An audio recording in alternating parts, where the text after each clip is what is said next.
Olá pessoal, tudo bem? Vocês sabem o que significa sombra dentro do conceito da psicologia analítica?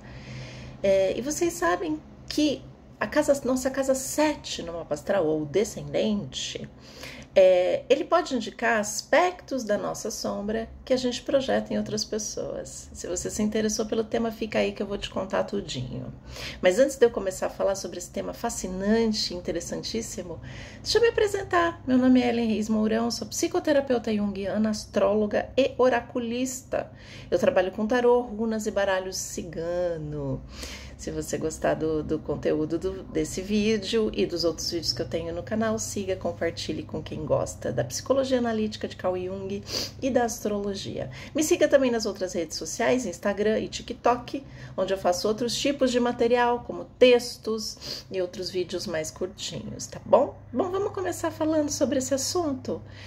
O que é sombra, gente? A sombra, para a psicologia analítica, ela tem dois aspectos. Se tratando da sombra pessoal, tá? O que seria a sombra pessoal? Aspectos nossos que a gente rejeita em nós, tá? E eles acabam, o ego não quer se identificar ou não se identifica com esses aspectos, ele se torna a nossa sombra.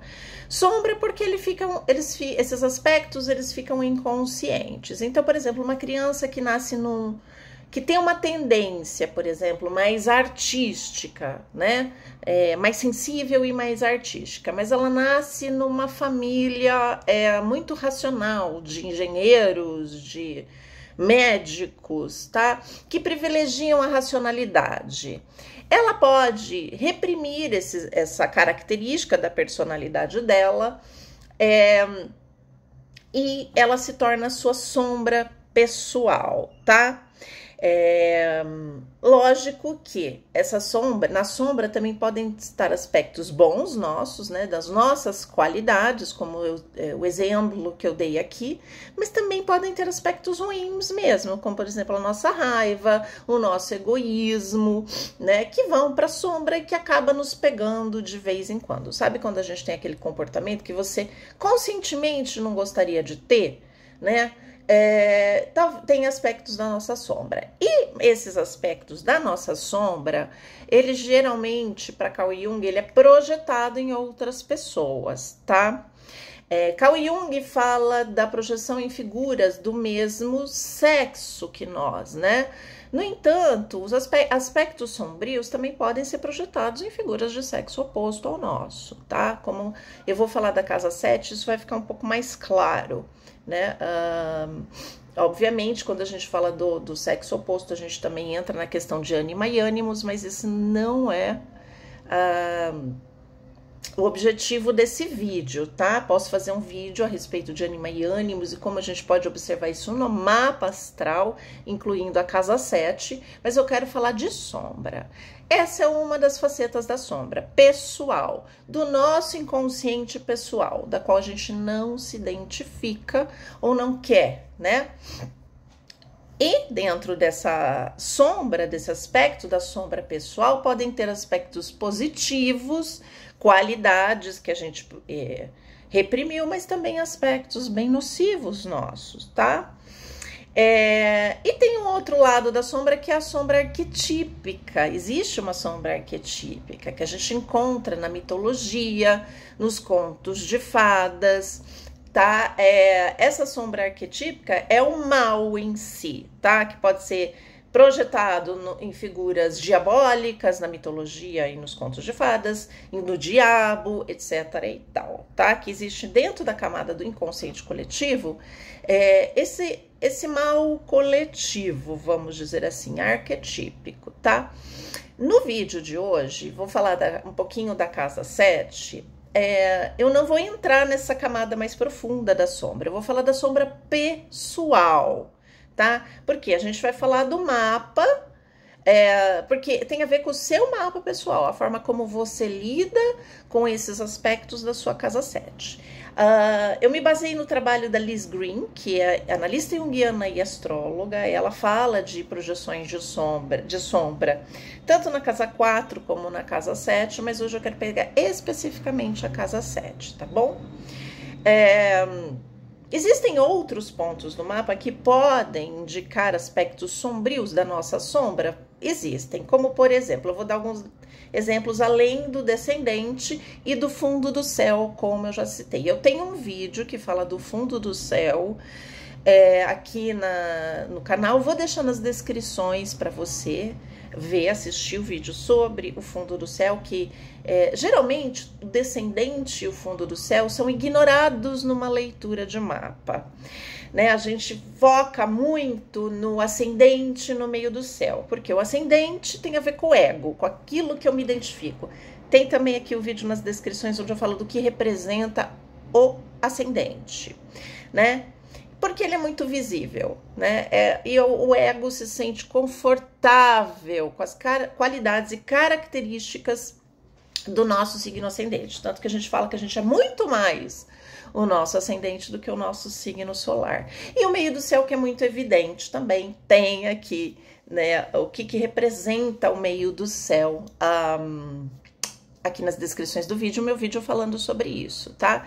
É evidente aquilo que a gente projeta para o público, é aquilo que a gente quer alcançar, a nossa meta. Então, são dois pontos muito evidentes e que é fácil do ego se identificar, né? Agora, o fundo do céu e o descendente acabam sendo ignorados muitas vezes numa leitura de mapa. E deveria ser uma base bem legal, porque tem a ver com aspectos psíquicos do nosso inconsciente, né? Principalmente a casa 4, gente, que é a base, que é a raiz, né? Para uma árvore crescer forte, ela tem que ter uma raiz forte também, tá? Outros pontos que podem ser, um outro ponto que pode representar aspectos sombrios nossos são elementos que estão ausentes no nosso mapa. Quer dizer, isso não existe, né? Os elementos estão todos lá, a gente tem todos os signos, né? No entanto, a gente pode não ter planetas ou pontos importantes, como essa cruz cardinal, num determinado elemento. Então, por exemplo, você pode não ter planetas nenhum no elemento terra. Então, a terra, o elemento e a representação simbólica da terra, essa função psíquica que ela representa, pode ser ausente no seu mapa e se tornar sombra, tá? O elemento água, então, se tiver algum elemento faltante, né, onde não tem planeta, não tem, né, você acaba ignorando e indo para a sombra, a função psíquica deste elemento, tá? E, por exemplo, os signos interceptados também podem se tornar sombra, e todos esses pontos podem ser projetados em outras pessoas. Geralmente a gente costuma atrair, então eu tenho falta de elemento ar, por exemplo, tá? Num mapa astral. Eu costumo atrair pessoas do elemento ar, para quê? Para que eu trabalhe isso. E essas pessoas podem me incomodar profundamente ou eu ficar extremamente atraído por esse tipo de pessoa aérea, né? Com muito ar no mapa, né? No caso da falta de terra, você se sentir muito incomodado com pessoas que têm muita terra no mapa, ou se sentir extremamente atraído por esse tipo de pessoa, tá? Mas vamos falar do descendente. O descendente é a casa 7. O descendente é oposto à casa 1, que é o ascendente. Então, ascendente, descendente. O ascendente, muita gente fala, astrologia fala direto do signo ascendente. Fala muito pouco da casa 7, do descendente, que é o signo oposto. Então, por exemplo, se você tem Áries como signo ascendente, seu signo que está no descendente é Libra. Não tem como ser outro. Eu tenho Gêmeos de ascendente, Sagitário na 7. Eu tenho Capricórnio de ascendente, Câncer na 7, ok? Sempre é o signo oposto. Este ponto descendente, ele representa o outro. O ego representa o eu, né? O ascendente, o ego, o eu, tá? Aquilo com que eu me identifico, a forma como eu me apresento. Quando eu falo eu sou assim, tá? As qualidades do signo oposto acabam indo para a sombra. Então, se você é uma pessoa extremamente pé no chão, racional, né? Então, vamos dar um exemplo aqui, tá? Um ascendente em Gêmeos, tá? Geralmente são pessoas racionais, até um pouco frias, que duvidam de tudo, questionam tudo, tá? O Sagitário tem muita fé, ele acredita em tudo, tá? Isso pode incomodar pessoas que têm uma filosofia, uma religião e levam aquilo muito a sério sem questionar, pode incomodar muito uma pessoa geminiana, tá? É um geminiano nato, um ascendente em Gêmeos. Então, a casa 7 ela fala do outro. Este outro é o outro importante. Então, tem a ver com casamento, a casa 7, todo tipo de associação, quando você faz um acordo com outra pessoa. Casamento, relações sérias, né, comprometidas. E também, não só casamento e relações sérias comprometidas, mas também sociedades, parcerias de trabalho, parcerias no geral, que existem acordos. Olha, eu faço isso, você faz aquilo. E também os inimigos declarados, que é mais coisa de sombra que isso. Quando a gente detesta, odeia algo em alguém, você pode ter certeza que tem a ver com a sua sombra. E a casa 7 pode dar algumas pistas. Obviamente, existem outros pontos no mapa que podem dar outras pistas, como eu já citei aqui, assim como outros aspectos, dependendo da nossa criação, do ambiente que a gente viveu, tá? Então a coisa não é tão fechada, mas a casa 7 pode dar bons indícios disso. Então aquilo que eu odeio, ou que eu atraio de inimigos declarados, tá? Inimigos gente que ataca a gente às vezes de graça. Opa, peraí, eu tô atraindo essa figura. Olha para tua casa 7, tá? A qualidade específica daquele signo, ele costuma ir para a sombra, tá? Pessoas que trabalham esse signo oposto já têm um melhor acordo com ele, né? Porque o que a gente está projetando tem a ver com a gente, ao nosso mapa, tá? Então, na casa 7 é muito comum a gente aí ter pessoas que a gente detesta, que tem a qualidade daquele signo, e pessoas que a gente fica extremamente atraído, né? A gente quer aquela pessoa, a gente se sente, né, encantado também por aquela pessoa, tá? Então, pensa no tipo de pessoa que te irrita profundamente, tá? Ou que você idealiza, né? Como que eu idealizo um parceiro, uma parceira, uma parceria, tá? Como que eu idealizo? E veja que signo que tá na cúspide. Obviamente, eu só tô falando do signo, não vou falar de planetas na casa 7, nem vou falar do regente da casa 7, que também, numa leitura mais aprofundada, a gente olha também se tem planetas nessa casa 7, para onde vai o regente. Então, por exemplo, você tem uma casa 7 em Capricórnio. Capricórnio é regido por Saturno. A gente tem que ver onde é que está o seu Saturno, que signo, que casa, as condições desse Saturno para ter uma leitura mais completa. Tem o Áries na casa 7, Marte rege Áries. Onde é que está Marte no seu mapa? Aí a gente tem que fazer uma leitura mais profunda e mais completa. Mas eu vou falar só da característica do signo, tá? Então esse signo, essas qualidades específicas, tanto positivas quanto negativas, estão ali na sombra. Então, ou você odeia ou você idealiza, tá? Existe uma relação muito esquisita mesmo, né? E muito profunda entre o que eu amo, o que eu idealizo e o que eu odeio, né? É muito, muito interessante. Por quê? Porque são gatilhos que o nosso inconsciente, né? Esse amor, ou essa idealização, ou esse ódio, são gatilhos nossos, porque tá dentro da gente. Então, às vezes você admira alguém muito, idealiza alguém muito com aquela qualidade daquele signo, porque tá dentro de você, né? Então é legal conhecer a casa 7 pra gente trabalhar isso também em nós, tá? Então, por exemplo, vou dar outro exemplo aqui, ó. Um touro no ascendente, né? Tô aqui com a minha colinha, tá, gente? É um típico taurino, né? Uma pessoa típica taurina. Então, é uma pessoa que privilegia a paz, a tranquilidade, a lentidão e o sossego, né? Geralmente, ela despreza pessoas que não são abertas, que não são claras, que são enigmáticas. Ela tem horror a gente que é manipuladora, que não é direta, são provocativos, eles não gostam de sair da zona de conforto, eles gostam de paz. Então, pessoas provocativas, pessoas que complicam, que fazem muito drama, Porque ele tem escorpião na casa 7, né? E o taurino gosta da tranquilidade, tem que haver paz pro taurino. O taurino é o ascendente em touro mesmo, né? Então ele pode se sentir extremamente incomodado, irritado com esse tipo de pessoa, odiar esse tipo de pessoa, mas fica fascinado por pessoas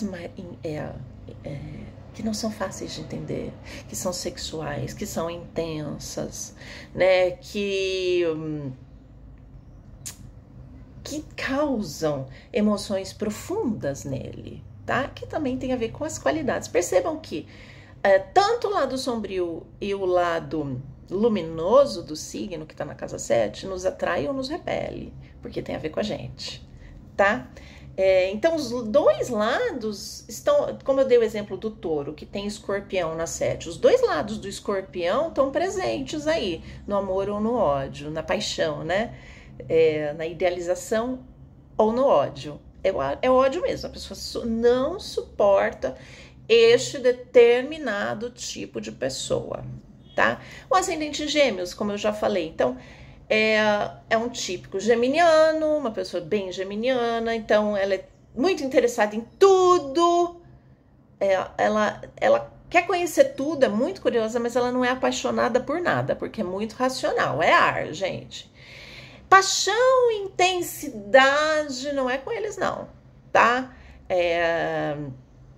E isso pode incomodar e até assustar um geminiano, tá? Um ascendente em Gêmeos. Então, detesta gente fanática, odeia, que acredita em alguma coisa e segue aquilo com aquela emoção, sabe? É isso, eu tenho certeza do que eu tô falando, né? Aquela pessoa que tem certeza que a verdade dela é absoluta, isso irrita profundamente um ascendente em Gêmeos, tá? Que não estão nem aí, que falam mesmo, que abrem o coração para as pessoas, que se atiram nas coisas, se atiram de corpo e alma. É Sagitário, é intenso, tá? Que demonstra as emoções violentas, né? Porque Sagitário tem aquela parte cavalo, instintiva, que às vezes ele não consegue dominar, não. Ele tenta, mas não consegue, tá? E que ele vai com toda a emoção, com aquela emoção violenta quando acredita numa ideia, tá? Isso pode causar faniquitos num ascendente Gêmeos, num geminiano, tá? Mas também se sente muito atraído por esse tipo de pessoa, pelo lado positivo, a pessoa filosófica, a pessoa que segue uma filosofia ou uma religião, que acredita. Então, ela pode se sentir muito atraída por esse tipo de pessoa, por essas qualidades, numa pessoa muito intelectual, que acredita numa verdade única, que quer romper padrões, aquela pessoa expansiva. Então, isso pode causar atração neste tipo de pessoa, num ascendente Gêmeos, tá? Então, ele pode se... Então, percebam que a qualidade que tem no signo da sua casa 7, ela tem a sombra e a luz. E a sombra vai te causar uma coisa visceral de raiva, ou te deixar extremamente encantado. Como no caso dos Gêmeos, ele fica simplesmente apaixonado por alguém que tem uma visão espiritual, uma visão mais ampla, que tem esse compromisso, tá? Que são as qualidades de Sagitário, tá? Que tem imaginação, intuição, né? O fogo é muito intuitivo, então que inspira as pessoas, tá? Geralmente Sagitário, o fogo, eles são inspiradores, tá? Então, se você identificar quais são observe na sua casa 7, faça esse exercício. Conscientemente,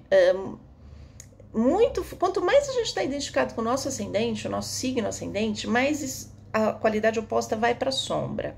E não é assim, eu não gosto desse tipo de pessoa, mas tá tudo bem. Não, te causa horror, te causa pavor, você tem vontade de bater naquela pessoa, você tem ódio, você tem ranço. né? Aí você vai ver o gancho da sua sombra. Porque quanto mais o ego está se identificado com as qualidades, uma determinada qualidade, mais vai vir a superfície, essa sombra, projetada em outra pessoa, tá? Que é uma forma do inconsciente chamar a sua atenção. Geralmente a repulsa, quando é a sombra, nesse aspecto sombrio, é a repulsa mesmo, né? Por exemplo, um ascendente em Capricórnio.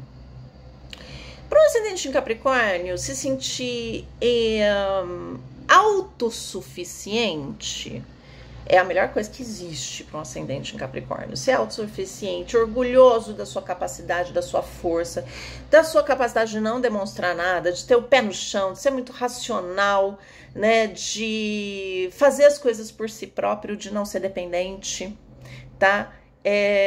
Isso é uma característica muito forte do ascendente Capricórnio. Eu não peço ajuda não, tá? Eu sou bom, eu faço, tenho uma bela carreira, olha, eu sou voltado para o meu trabalho, essas coisas de demonstrar fraqueza não é comigo. Só que ele tem um descendente em aonde? No signo de Câncer, tá? Então, vamos lá. O Capricórnio jamais vai admitir para alguém, a não ser que ele se trabalhe, algum tipo de desamparo, algum tipo de sofrimento. Ele detesta o carência, tá? Um capricorniano, ele tem pavor disso. Então, uma coisa que ele jamais vai admitir é isso, tá? E aí, o que ele vai atrair? Pessoas que são... que demonstram a sua carência, que demonstram o seu sofrimento, que choram, que não têm medo de expor o que estão sentindo, tá?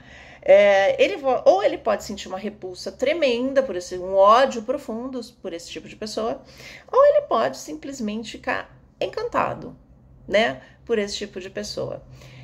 O Capricórnio, ele prefere sofrer em silêncio, ele vai sofrer, ele sofre, todo mundo tem essa parcela de sofrimento em si, mas é em silêncio, ele não vai demonstrar qualquer tipo de carência. Então, pessoas que demonstram a carência, ou que são dependentes, ou que demonstram demais suas emoções, causam horror em Capricórnio, tá? Então, pessoas que tornam público suas emoções e que não tem medo, que é Câncer, gente. Câncer é água cardinal, mostra mesmo, fala mesmo, mostra mesmo, se magoa com facilidade. Então, olha, as características negativas, né? Se magoam com facilidade, isso causa pavor num Capricórnio, choram muito, se mostram desamparados e pedem ajuda, isso causa temor num Capricórnio, tá? Mas, ao mesmo tempo, ele idealiza uma pessoa que cuide dele. Ele idealiza uma pessoa acolhedora. Então, ele se atrai, eles se encantam por pessoas que são acolhedoras, que cuidam, que formam um laço, idealizam formar uma família. Casa 7, em Câncer, idealizam aquela pessoa com que ele vai formar aquele larzinho, aquela familhinha doriana, tá certo? Bom, pessoal, quero que vocês façam esse exercício, comenta aqui nos comentários se você... faz sentido para você a qualidade do signo da casa 7 do seu mapa, né? Se você sente que detesta algum tipo de qualidade desse signo em alguém. Faça esse exercício, observe qual é o signo que você tem na casa 7. Quais são as qualidades desse signo, os defeitos também. Quais são as características? Liste ela. E observe aquilo que você odeia nas pessoas, que você tem pavor, que te irrita profundamente. Ou o tipo de pessoa que você se atrai, que você fica encantado ou encantada. Tá bom, pessoal? Eu vou ficar por aqui e até o próximo vídeo.